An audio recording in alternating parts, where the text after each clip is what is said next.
Hello students, good morning. Let's start our today's lecture. तर last time आपण parallel resonant circuit आपण study करत होतो. ओके, पॅरलल रेझोनंट सर्किट म्हणजे काय? When phase difference between EMF and current become 0 in parallel LC circuit. Okay, then resonance is said to be produced. म्हणजे ज्यावेळी EMF आणि current यांच्यामधला फेज डिफरन्स 0 होणार आहे त्यावेळी रेझोनन्स प्रोड्यूस झाला असं आपण म्हणणार आहे. ओके, आता रेझोनन्स प्रोड्यूस होण्यासाठी म्हणजे फेज डिफरन्स 0 होण्यासाठी इंडक्टर मधला करंट आणि कॅपॅसिटर मधला करंट काय व्हावा लागतो? सेम व्हावा लागतो. IL should be equal to काय व्हायला पाहिजे? IC व्हायला पाहिजे. आता IL म्हणजे काय? EL बाय XL आणि IC म्हणजे काय? EC by XC. आणि पॅरलल कॉम्बिनेशन मुळे काय होणार आहे? EL आणि EC म्हणजे व्होल्टेज अक्रॉस इंडक्टर आणि व्होल्टेज अक्रॉस कॅपॅसिटर दोन्ही काय असणार आहेत? सेम असणार आहेत. अँड देअरफॉर काय होणार आहे? XL should be equal to काय असलं पाहिजे? XC असलं पाहिजे. XL should be equal to XC. And therefore XL is equal to XC जर झालं तर इम्पेडन्स किती होणार बघा? इम्पेडन्स आता पॅरलल रेझोनन्स सर्किट मध्ये आपण लास्ट टाइम इम्पेडन्सचा फॉर्म्युला काढलेला होता. इम्पेडन्सचा फॉर्म्युला काय होता? XL XC upon XL minus XC. आणि XL is equal to XC जर झालं तर Z काय होणार आहे? इन्फिनिटी होणार आहे. Z इन्फिनिटी म्हणजे थेरॉटिकली इन्फिनिटी होतो. ओके, पण प्रॅक्टिकली काय होतो? तो व्हेरी हाय होतो. Very high, very high. आणि इथं ग्राफ दाखवलेला आहे विथ रिस्पेक्ट टू फ्रिक्वेन्सी. कारण XL आणि XC च्या व्हॅल्यू ज्या आहेत ते कशावर डिपेंड असतात? फ्रिक्वेन्सीवर. कारण तुम्हाला माहित आहे की XL is directly proportional to frequency असतं आणि XC is inversely proportional to the frequency. म्हणजे फ्रिक्वेन्सी जर वाढत वाढत वाढत गेली तर XL वाढत जाणार आणि XC कमी कमी होत जाणार आणि एका सर्टन फ्रिक्वेन्सीला ओके, याला आपण रेझोनंट फ्रिक्वेन्सी असं म्हणू शकतो. सर्टन फ्रिक्वेन्सीला XL is equal to XC होणार आणि Z काय होणार आहे? व्हेरी हाय होणार आहे. आणि Z व्हेरी हाय झाला, ओके, Z मॅक्सिमम झाला की त्यावेळी करंट इन द सर्किट काय झालेला असणार आहे? मिनिमम झालेला असणार आहे. ओके, तर लक्षात घ्या त्याला काय म्हणायचं? त्या फ्रिक्वेन्सीला रेझोनंट फ्रिक्वेन्सी असं म्हणायचं. म्हणजे रेझोनंट फ्रिक्वेन्सीची डेफिनेशन काय येणार बघा इथं? Resonant frequency, resonant frequency, the frequency at which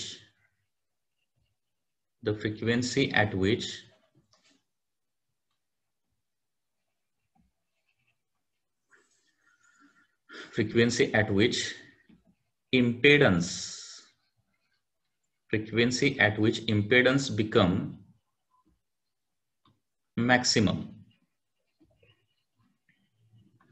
and current in circuit become minimum. Current in circuit become minimum is called as current in circuit is become minimum is called as resonant frequency of parallel circuit. Resonant frequency of parallel circuit. म्हणजे लक्षात घ्या resonant फ्रिक्वेन्सीच्या दोन definition आहेत. एक म्हणजे resonant frequency of series circuit आणि resonant frequency of parallel circuit. म्हणजे एक्झाम मध्ये बघायचं रेझोनंट फ्रिक्वेन्सी कुणाची विचारली आहे. रेझोनंट फ्रिक्वेन्सी ऑफ सिरीज सर्किटचा फॉर्म्युला काय येतो बघा? The frequency at which impedance become minimum आहे. म्हणजे सिरीज मध्ये, सिरीज सर्किट मध्ये बरोबर उलटी डेफिनेशन आहे. Impedance become minimum and current in the circuit become maximum. असं जर असेल तर त्याला काय म्हणायचं? Resonant frequency of series circuit. आणि रेझोनंट फ्रिक्वेन्सी ऑफ पॅरलल सर्किटचा फॉर्म्युला काय होणार? Frequency at which impedance become maximum and current in the circuit become minimum. आता या रेझोनंट फ्रिक्वेन्सीचा फॉर्म्युला काढून बघूया काय येतोय. Formula for resonant frequency, formula for resonant frequency. Okay, तर रेझोनन्सच्या वेळी काय व्हायला पाहिजे? इम्पेडन्स मॅक्सिमम व्हायला पाहिजे ना. आता इम्पेडन्सचा फॉर्म्युला लिहूया बघा. We know that formula for resonant फ्रिक्वेन्सीचं डेरिव्हेशन की कसं येणार बघा? खूप इझी आहे. Okay, we know that impedance of parallel circuit, impedance of parallel circuit, impedance of parallel circuit Z is equal to XL into XC upon XL minus XC. ठीक आहे. आणि इम्पेडन्स मॅक्सिमम, आता पॅरलल रेझोनन्स म्हणजे काय? Parallel resonance मध्ये impedance maximum व्हायला पाहिजे. Impedance maximum होण्यासाठी डिनॉमिनेटर काय व्हायला पाहिजे? मिनिमम व्हायला पाहिजे. बरोबर आहे ना? Impedance of parallel circuit is XL XC upon XL minus XC. So therefore for maximum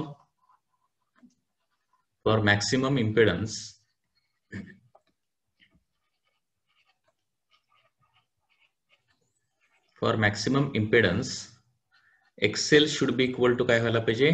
XC व्हायला पाहिजे. XL is equal to XC झालं तर डिनॉमिनेटर 0 होणार आणि इम्पेडन्स काय होणार आहे? इन्फिनिटी म्हणजे व्हेरी हाय होणार आहे. आता XL चा फॉर्म्युला काय असतो? Omega into L. Okay, XC चा formula 1 upon omega into C, where omega is the angular frequency. Okay, L म्हणजे काय? इंडक्टन्स आणि C म्हणजे काय? कॅपॅसिटन्स. अँड देअरफॉर ओमेगा एका साईडला घेतलं तर omega square is equal to काय येणार? 1 बाय LC येणार. And therefore omega is equal to 1 divided by root LC. 1 by root LC. तर रेझोनंट अँग्युलर फ्रिक्वेन्सीचा हा फॉर्म्युला येणार. Omega is equal to 1 divided by root LC. Omega is equal to 1 by root LC. आता omega म्हणजे 2 पाई F असतं. Omega म्हणजे 2 पाई F. 2 पाई N किंवा इथं काय लिहिणार आपण? 2 पाई एफ लिहिणार आहे.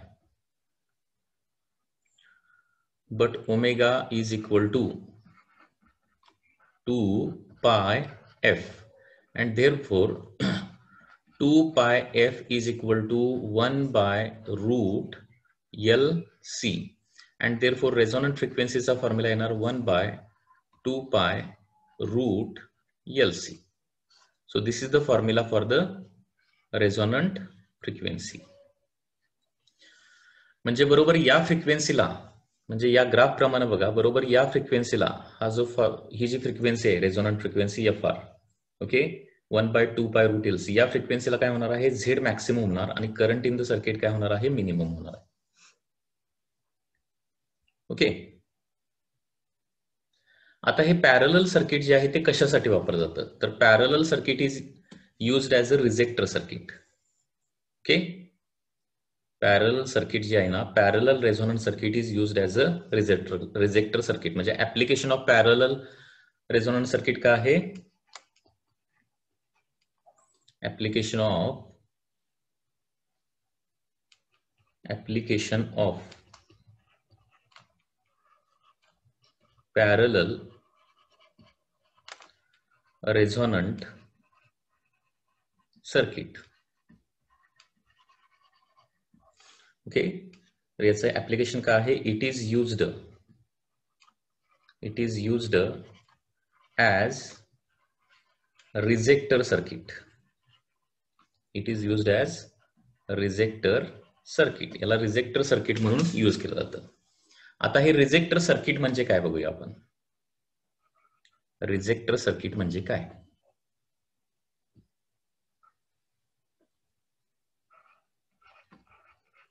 Ejector circuit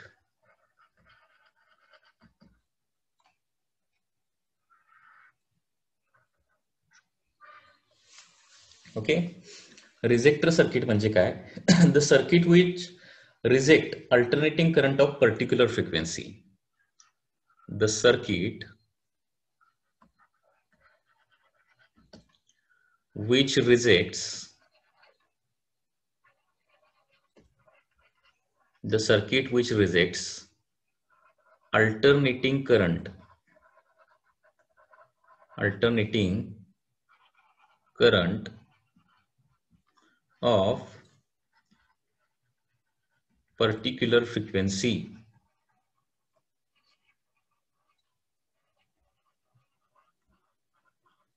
the circuit which rejects alternating current of particular frequency is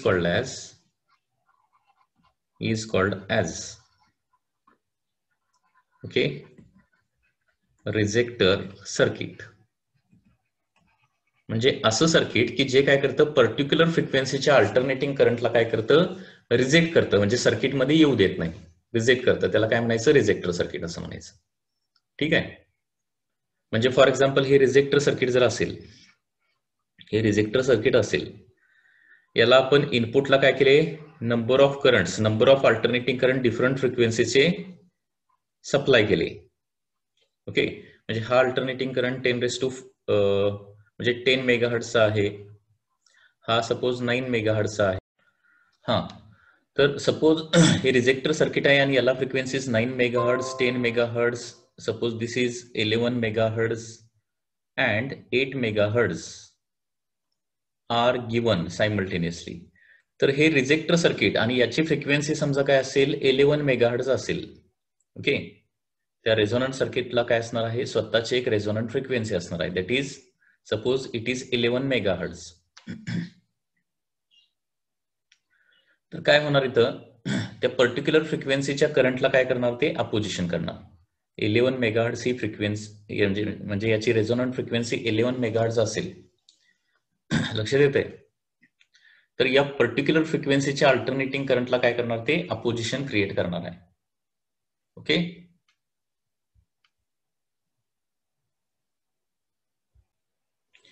पुन्हा एकदा बघा, रिजेक्टर सर्किट म्हणजे काय. सपोज हे एक रिजेक्टर सर्किट आहे, याला डिफरंट फ्रिक्वेन्सीचे अल्टरनेटिंग करंट आपण एकाच वेळी सप्लाय केलेले आहेत.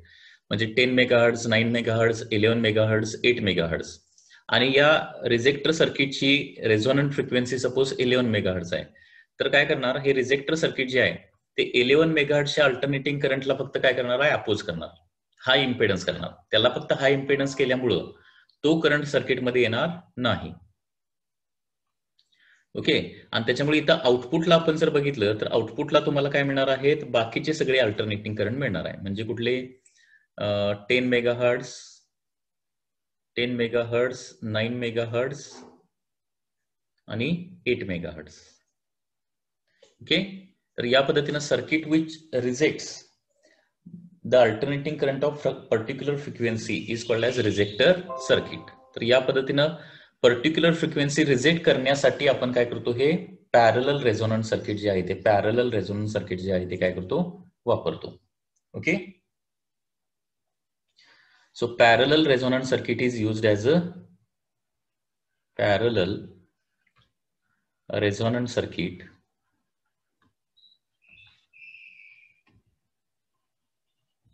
is used as rejector circuit. Parallel resonant circuit is used as a rejector circuit. Okay.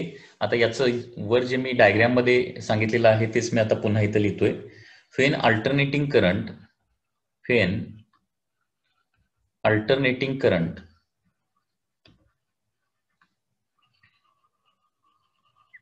when alternating currents of different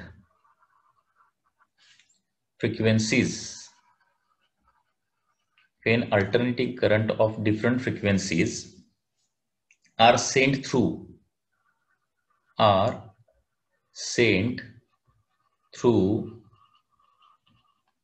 parallel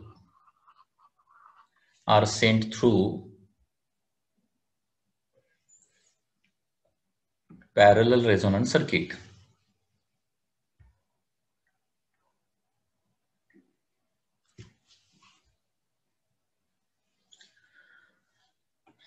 Are sent through parallel resonant circuit.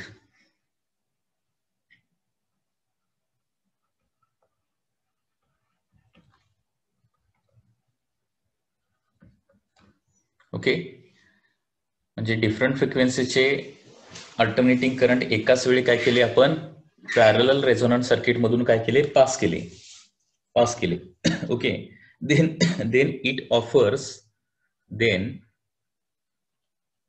it offers very high impedance,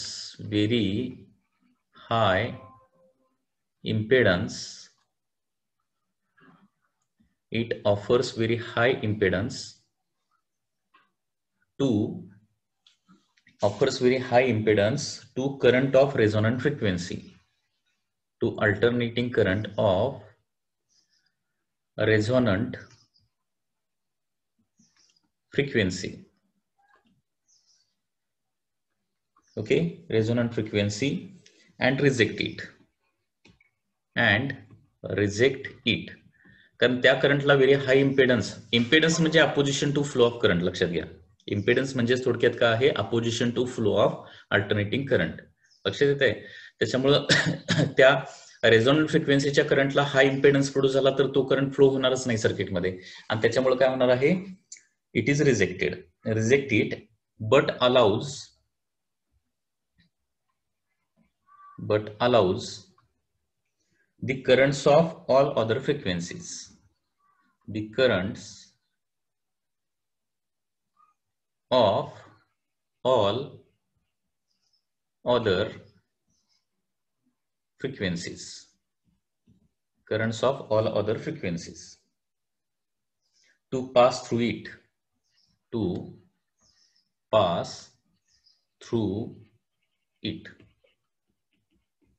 Okay, hence it is called as rejector circuit. लक्षात येत आहे. म्हणजे लक्षात घ्या, parallel circuit जे आहे ते parallel circuit म्हणजे काय, अशा प्रकारे एक इंडक्टर असणार आहे आणि त्याला काय असणार, पॅरल मध्ये कॅपॅसिटर असणार. लक्षात येते ना, आपण हे लास्ट टाइम स्टडी केलेलं लास्ट लेक्चरला. Inductor of inductance L and capacitance of capacitance C, याला पॅरलल रेझोनंट सर्किट असं म्हणायचं.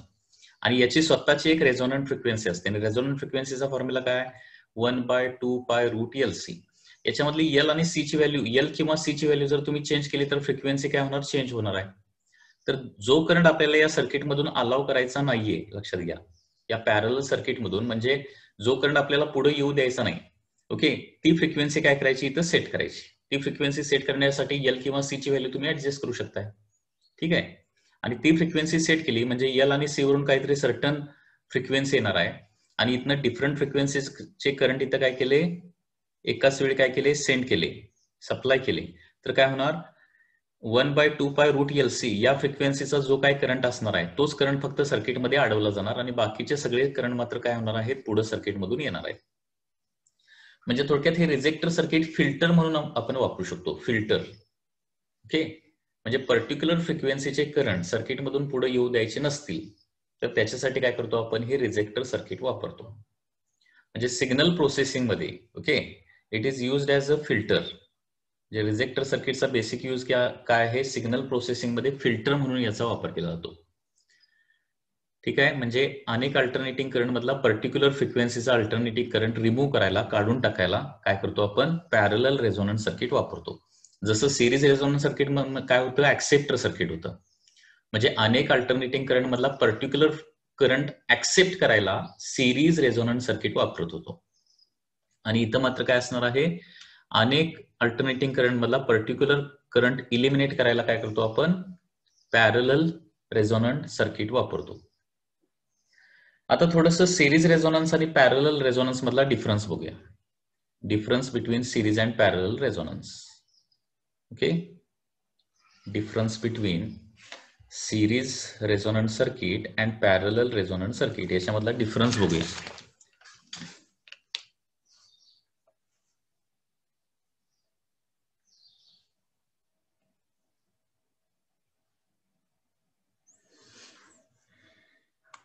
Difference between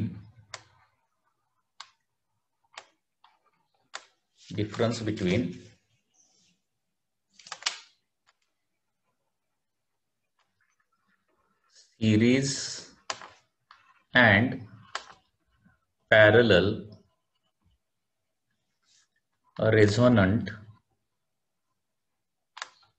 resonant circuits. Difference between series and parallel resonant circuits, या दोघांच्या मध्ये डिफरन्स काय आहे, तो डिफरन्स थोडासा बघूया आपण आता.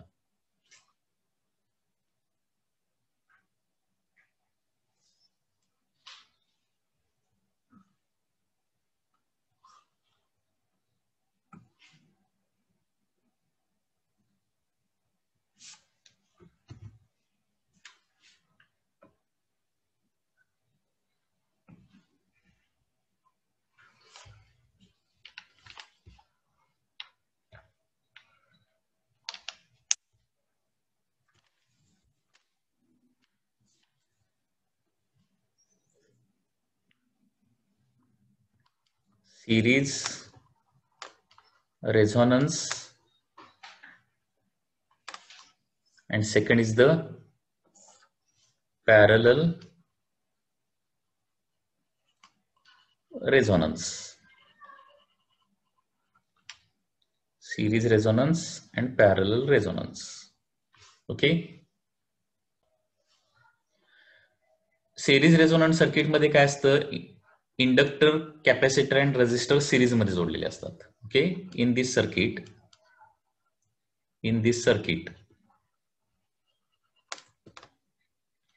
Inductor, capacitor and resistor are connected are connected series.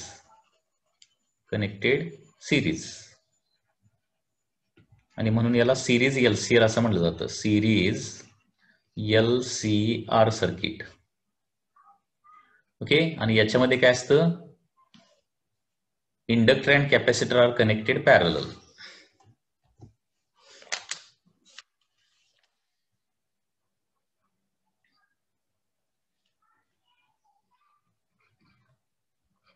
In this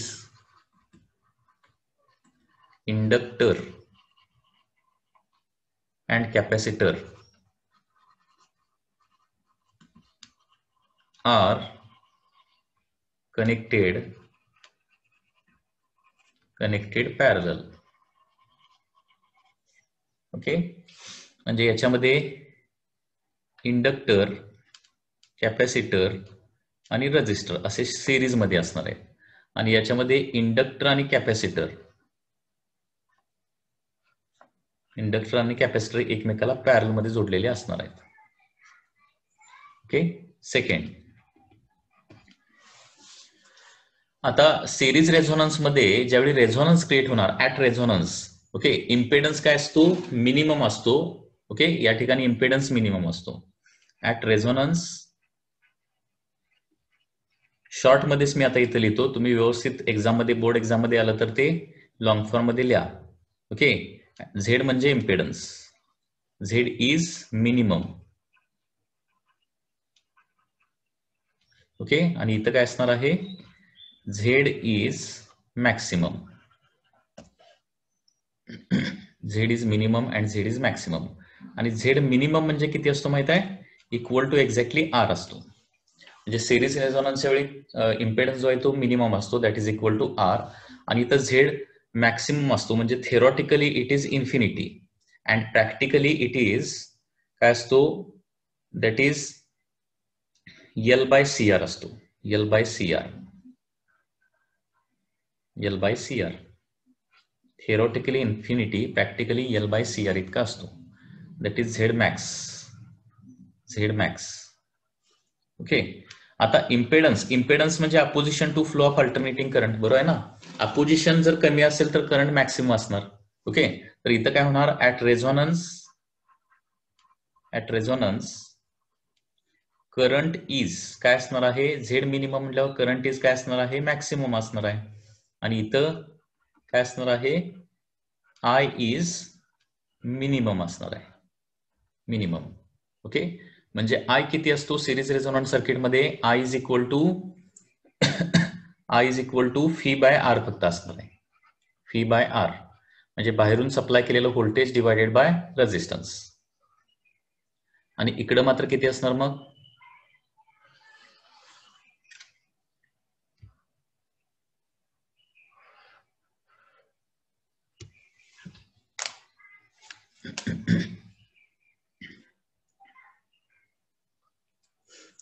theoretically I is equal to 0 असणार आहे.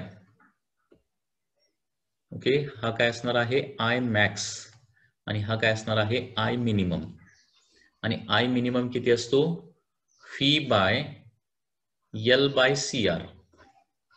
Okay. Voltage divided by resistance किंवा इम्पेडन्स.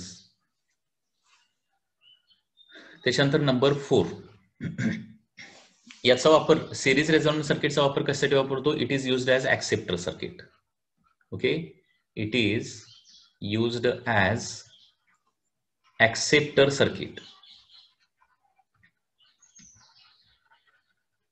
ऍक्सेप्टर सर्किट म्हणून वापरतो आणि याचा वापर आपण रिजेक्टर सर्किट म्हणून करतो. Rejector circuit, it is used as rejector circuit.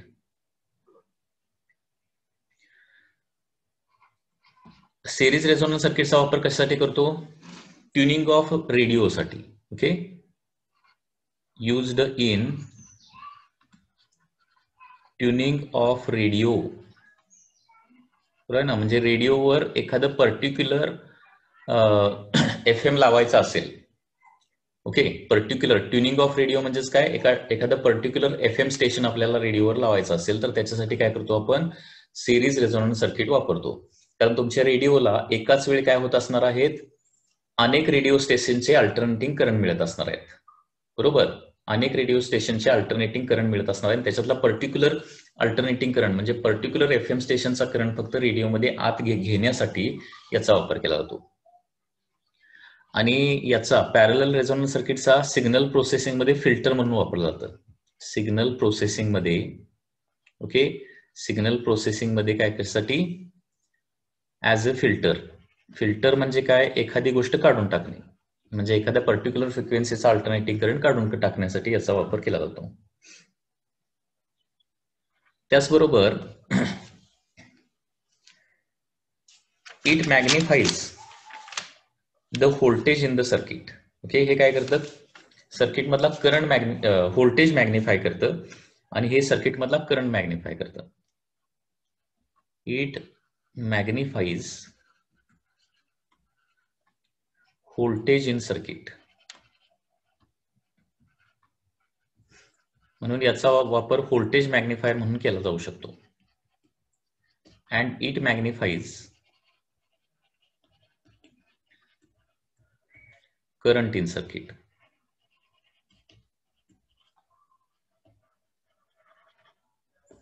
Okay, लक्षात येत आहे. आता दोन्हीच्या सिमिलॅरिटी काय आहेत बघा, दोन्हीच्या सिमिलॅरिटी किंवा याचे दोन्हीचे ग्राफ जर बघितले, ग्राफ या पद्धतीने येणार आहे. ग्राफ पण इथं काढूया, frequency with respect to current and Z. Okay, तर एका पर्टिक्युलर फ्रिक्वेन्सीला काय होतो, झेड मिनिमम होतो and current in the circuit काय होतो, मॅक्सिमम होतो. म्हणजे हा झेडचा ग्राफ झाला आणि हा आयचा ग्राफ झाला, करंटचा ग्राफ. लक्षात येत आहे. आणि पॅरलल रेझोनन्स सर्किटमध्ये काय होतं, at a particular frequency current आणि झेड वाय ऍक्सिस वर जर घेतलं तर पुन्हा एकदा इथं दोन ग्राफ येणार आहेत या पद्धतीनं. At a particular frequency, that is resonant frequency, current become minimum and impedance become maximum. Okay, या पद्धतीनं बरोबर एकमेकाच्या रिव्हर्स ग्राफ इथे येतात. दोन्हीमध्ये सिमिलॅरिटी काय काय आहेत, similarity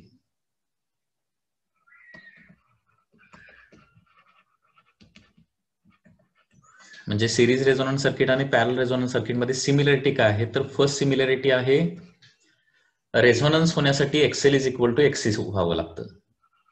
at resonance XL is equal to काय असतं, एक्सीच असतं. दोन्हीच्या रेझोनन्स मध्ये, दोन्हीचा ज्यावेळी रेझोनन्स क्रिएट होतो त्यावेळी inductive reactance is equal to capacitive रिएक्टन्सच असतं. दुसरी सिमिलॅरिटी म्हणजे phase difference, phase difference between EMF and current, between EMF and current. Current आणि EMF मधला फेज डिफरन्स दोन्हीमध्ये काय असतो, झिरोच असतो. त्याचबरोबर तिसरी सिमिलॅरिटी म्हणजे दोघांचा पॉवर फॅक्टर, दोघांचाही पॉवर फॅक्टर रेझोनन्सच्या वेळी. ओके, फक्त रेझोनन्सच्या वेळीच म्हणतोय. ऍट रेझोनन्स पॉवर फॅक्टर काय असतो, दोघांचाही 1 असतो, युनिटी असतो. म्हणजे ते सिरीज रेझोनन्स सर्किट असू दे नाहीतर पॅरलल रेझोनन्स सर्किट असू दे. त्याचबरोबर दोघांच्या रेझोनंट फ्रिक्वेन्सीचा फॉर्म्युला देखील तोच येतो.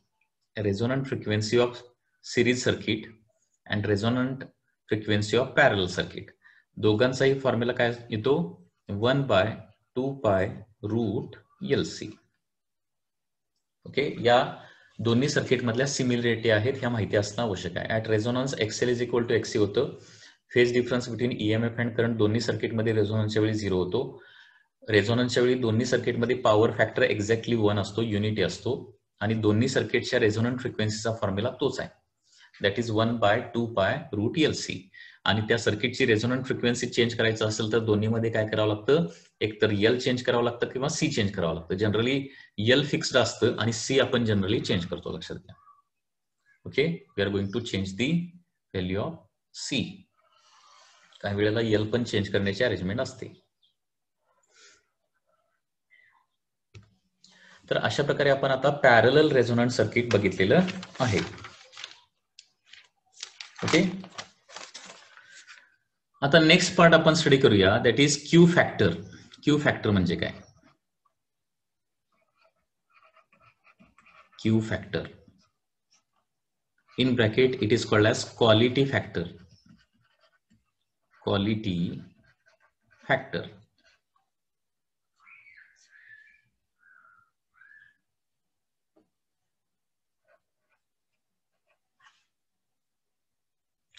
क्वालिटी फॅक्टर ऑफ आपण काय स्टडी करणार आहोत? सिरीज सर्किट स्टडी करणार आहोत. Series resonant circuit. Series resonant circuit. Series resonant circuit म्हणजे काय? सिरीज एलसीआर सर्किटचा क्वालिटी फॅक्टर म्हणजे काय? ओके, आता सिरीज रेझोनंट सर्किट मध्ये माहित आहे की रेझोनन्सच्या वेळी काय होतं, इम्पेडन्स मिनिमम होतो आणि current in the circuit become maximum. Okay, in series resonant circuit काय होतंय बघा, in series resonant circuit, in series resonant circuit at resonant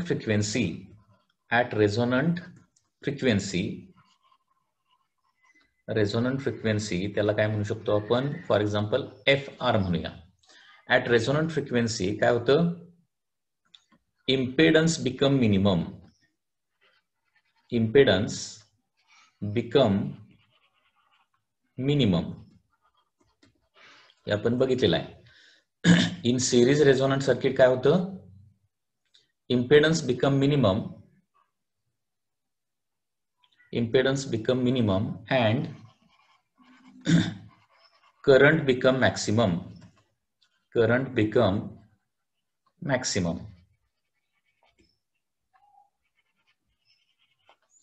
As shown. Okay, as shown in figure. आता बघा, या रेझोनंट फ्रिक्वेन्सीला हा काय आहे, करंट विथ रिस्पेक्ट टू फ्रिक्वेन्सीचा ग्राफ आहे. तर at resonant frequency, this is the resonant frequency that is F R.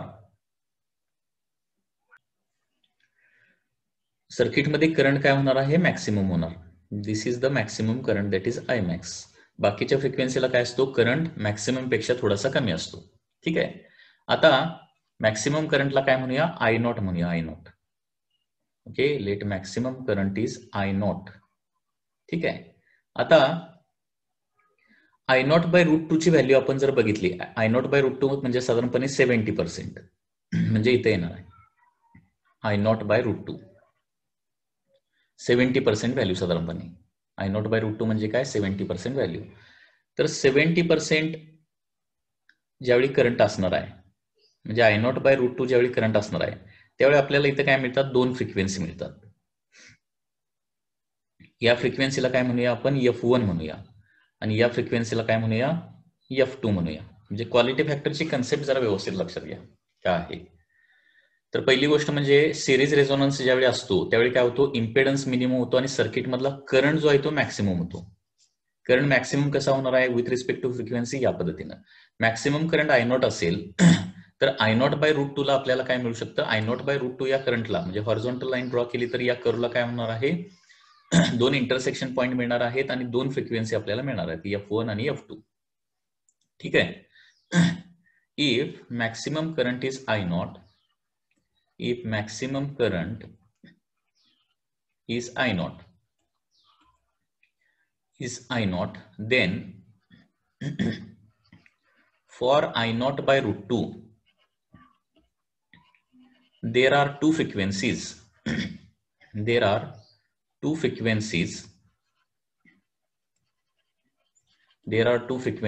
F1 and F2. There are two frequencies F1 and F2. One below FR and other above F R. F1 काय आहे F R च्या खाली आहे आणि F2 काय आहे F R च्या वर आहे. बरोबर आहे ना.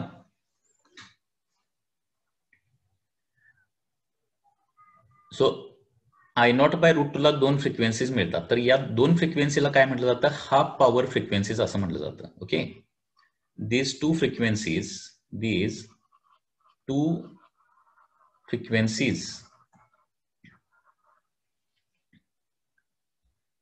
frequencies are called as half power frequencies. Frequencies are called as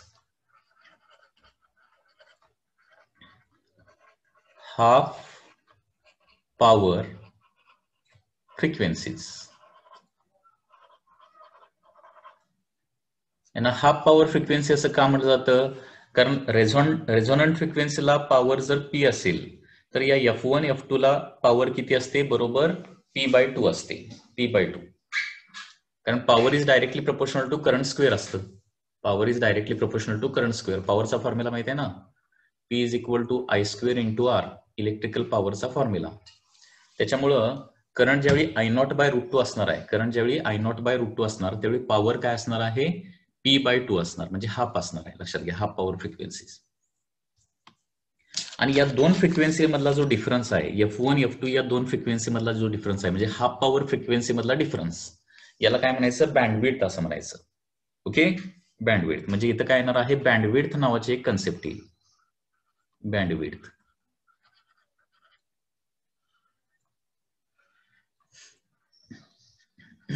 bandwidth म्हणजे काय the difference between two frequencies the difference between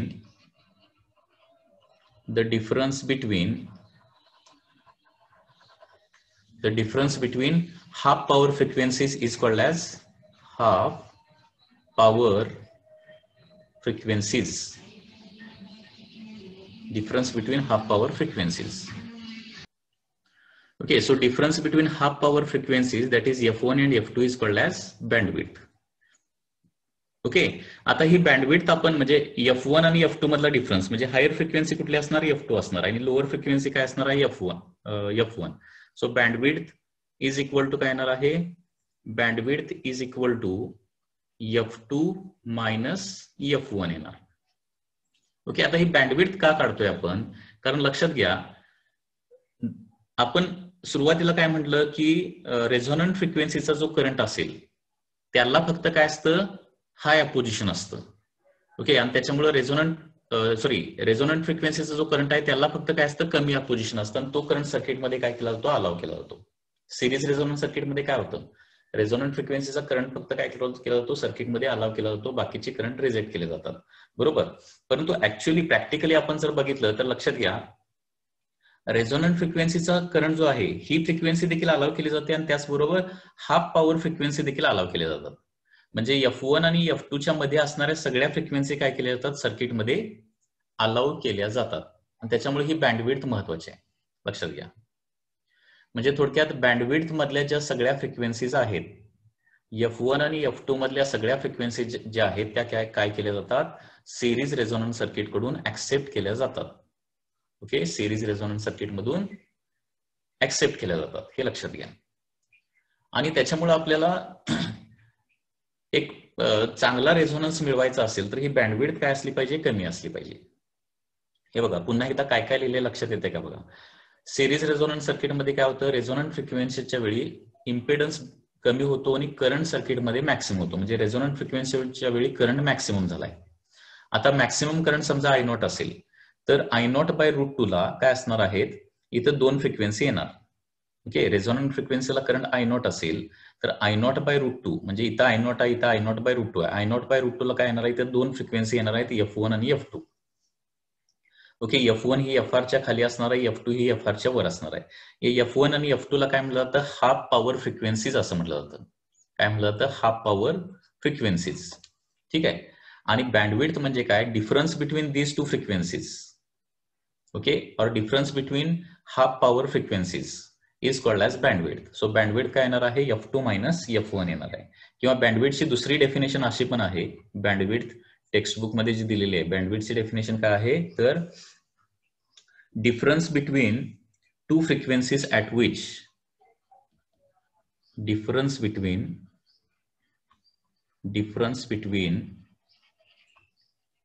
two frequencies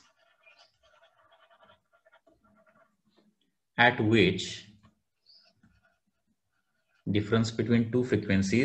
which current become 1/√2 times current किती होतोय 1/√2 times maximum current at resonant frequency maximum current at resonance is called as bandwidth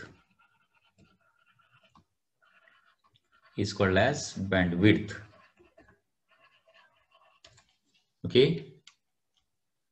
याला bandwidth असं आपण म्हणतो.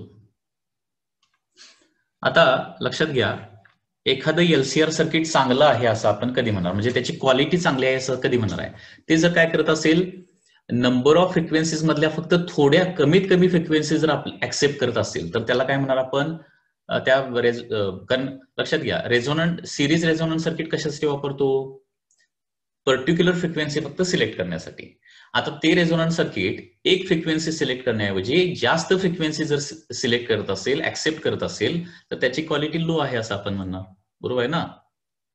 म्हणजे समजा दोन सिरीज एलसीआर सर्किट आहेत एक सर्किट सप्लाय केलेल्या फ्रिक्वेन्सी मधल्या जास्त फ्रिक्वेन्सी ऍक्सेप्ट करत असेल आणि दुसरं सप्लाय केलेल्या फ्रिक्वेन्सी मधल्या कमी फ्रिक्वेन्सी फक्त ऍक्सेप्ट करत असेल तर त्याला काय म्हणणार आपण कमी फ्रिक्वेन्सी ऍक्सेप्ट करणार जे सर्किट आहे ना त्याला काय म्हणणार आपण हाय क्वालिटी सर्किट असं म्हणणार. म्हणजे पुन्हा एकदा बघा हे डायग्रामॅटिकली सांगतो म्हणजे तुम्हाला लक्षात येईल.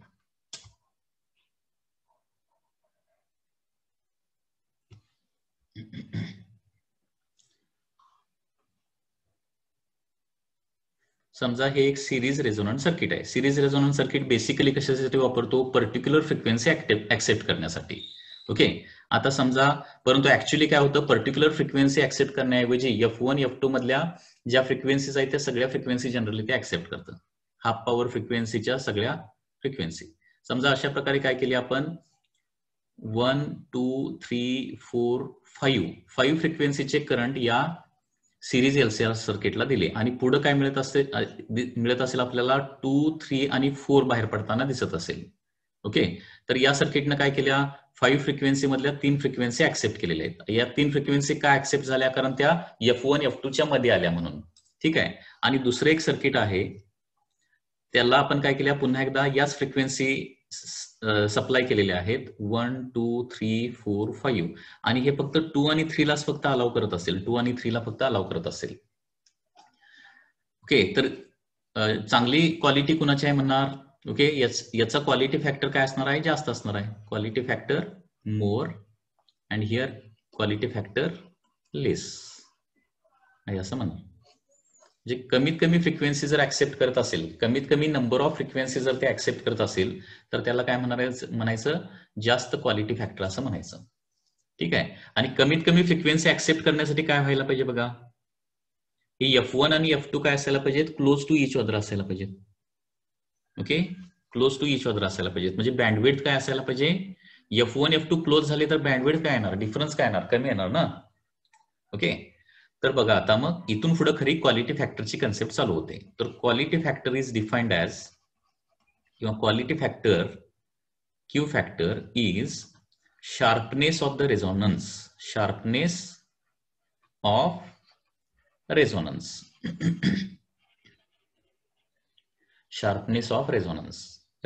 शार्पनेस म्हणजे काय रेझोनंट फ्रिक्वेन्सीच्या अगदी जवळच्या फ्रिक्वेन्सी फक्त ते अलाव करतं दूरच्या फ्रिक्वेन्सी अलाव करत नाही. That is circuit can accept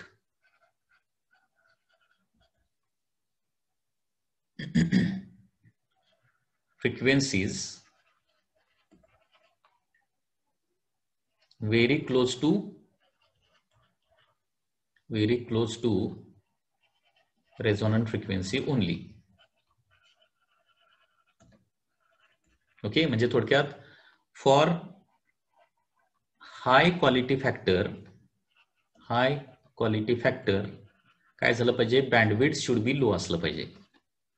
bandwidth should be काय असलं पाहिजे, बँडविड्थ लो असलं पाहिजे. अँड देअरफॉर क्वालिटी फॅक्टरचा फॉर्म्युला काय येतो बघा. Quality factor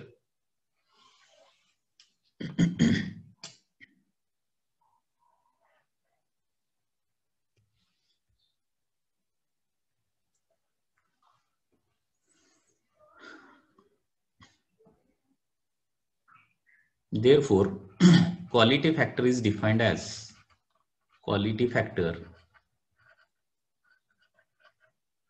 is defined as ratio of resonant frequency to bandwidth. Okay, हा याचा फॉर्म्युला येतो. So Q factor is equal to resonant frequency divided by काय येणार आहे, बँडविड्थ येणार आहे. हा रेशो म्हणजे काय असणार आहे, क्वालिटी फॅक्टर असणार आहे. म्हणजे FR divided by F2 minus F1 किंवा ओमेगाच्या स्वरूपात लिहायचं झालं तर omega R divided by ω2 minus ω1. So this is the formula for quality factor. Okay, तर क्वालिटी फॅक्टर आणि बँडविड्थ यांच्यामध्ये रिलेशन काय आहे, बँडविड्थ कमी क्वालिटी फॅक्टर जास्त, हे लक्षात ठेवा. तर हे एक झालं क्वालिटी फॅक्टरचा फॉर्म्युला. असंच क्वालिटी फॅक्टरचा आणखी एक फॉर्म्युला आहे. ओके, दुसरा फॉर्म्युला काय आहे बघा, second formula for the quality factor. म्हणजे जेवढी बँडविड्थ कमी असणार आहे, म्हणजे हाफ पॉवर फ्रिक्वेन्सी मधला डिफरन्स जेवढा कमी असणार आहे, ओके, तेवढ्या कमी फ्रिक्वेन्सी ते ऍक्सेप्ट करणार. आणि जेवढ्या कमी फ्रिक्वेन्सी ते ऍक्सेप्ट करणार तेवढी त्याची क्वालिटी काय म्हणणार आपण, चांगली आहे असं म्हणणार. ओके, कारण क्वालिटी चांगली आहे असं कधी म्हणणार आपण, ज्यावेळी तो खूप कमी म्हणजे लार्ज नंबर ऑफ सिग्नल्स मधला पर्टिक्युलर सिग्नल जर ऍक्सेप्ट करत असेल तर त्याची क्वालिटी चांगली, ऍक्सेप्टन्स क्वालिटी चांगली म्हणणार. आणि सगळे सिग्नल दिलेत आणि सगळेच जर ऍक्सेप्ट करत असेल तर त्याची क्वालिटी काय म्हणणार आपण, लो आहे असं म्हणणार. बरोबर आहे ना. So Q factor of the resonance असं आपण म्हणलं जातं. तर क्वालिटी फॅक्टरची एक डेफिनेशन काय बघितली आपण, Q factor is equal to omega R divided by ω2 minus ω1. हा एक फॉर्म्युला बघितला. आता दुसरा देखील एक फॉर्म्युला याचा आहे. Q factor is also defined as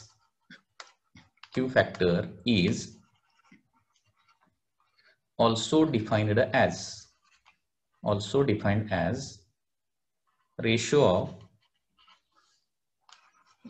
of voltage across inductor or capacitor. Okay, voltage across inductor or capacitor to voltage across resistor.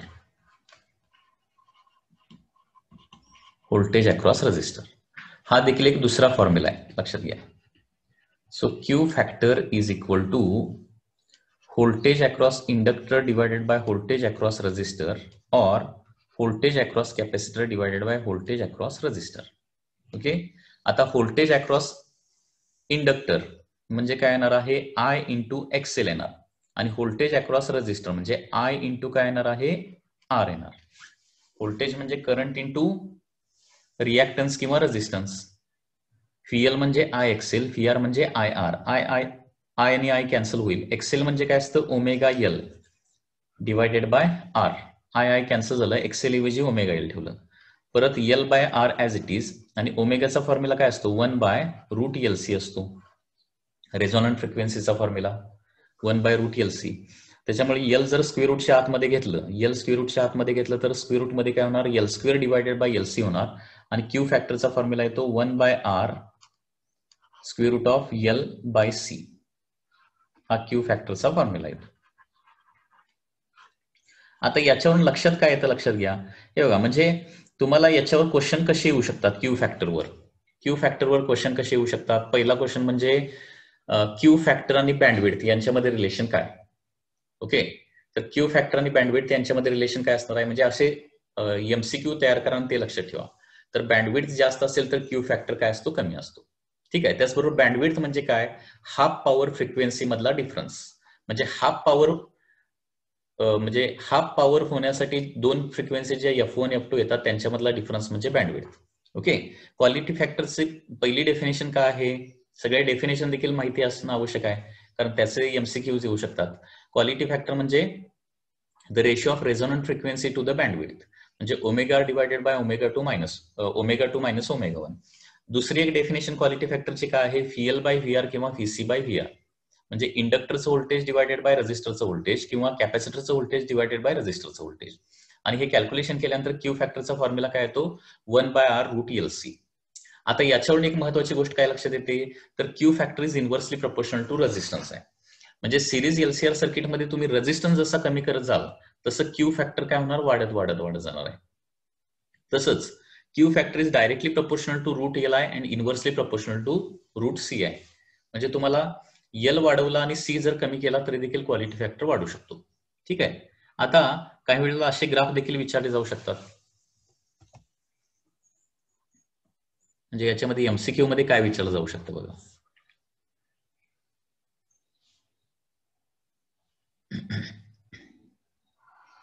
So this is the first graph, this is the second graph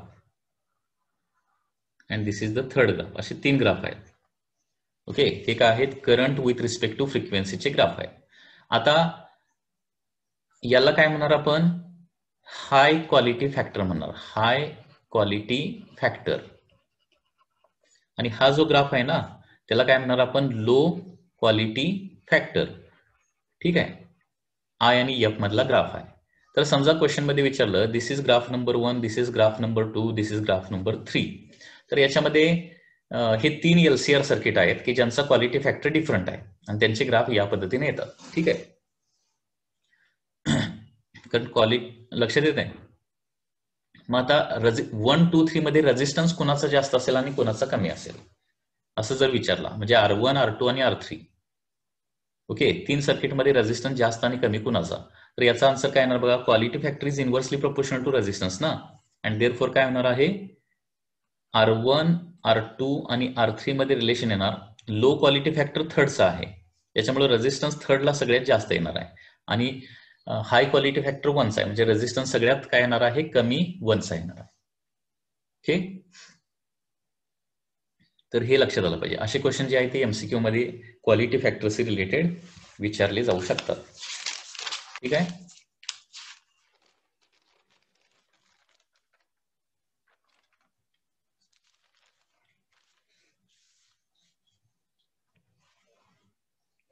समजा resistance 0 झाला तर quality factor किती येईल, if R is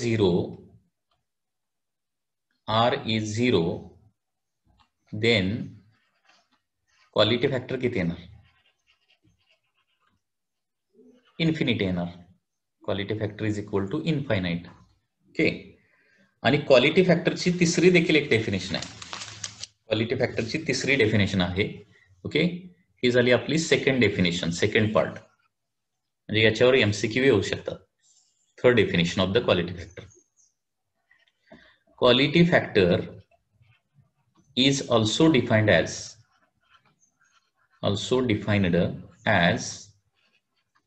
ratio of energy stored